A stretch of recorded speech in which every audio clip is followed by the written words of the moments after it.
নদী জল খাল বিল গজারির বন টাঙ্গাইলের শাড়ি তার গর্বের দল। দেখতে পাচ্ছেন একদম যমুনা নদীর পিওর মাছ, যেটা যমুনা নদীতে মারা হয়। সেই মাছটি আজকে আমরা একদম তরতাজা এক ভাই নদী থেকে মেরে নিয়ে আসছে। সেই মাছ দেখতে পাচ্ছেন। ভাই, এটা মাছের নাম কি? ধুরুস মাছ। ধুরুস মাছ, এটা কোথায় পাওয়া যায়? যমুনা নদীতে পাওয়া যায়। এই মাছের নাম হচ্ছে ধুরুস মাছ। তো এরকম তরতাজা মাছ পেতে হলে অবশ্যই যমুনার পাড়ে চলে আসতে হবে। ভিডিওটি যদি ভালো লাগে অবশ্যই পাশে থাকবেন। ধন্যবাদ সবাই। মাছ মেরে বিকেলে বাড়ি ফিরছি।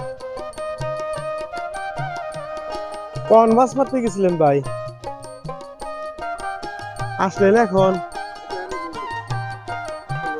দেখতে পাচ্ছেন নদীর একদম তরতাজা পিওর মাছ। এটি কত দিতে হবে? 250 টাকাতেই ভাই, তুমি নিয়ে যাই। 250 দিবে, যা আছে আছে।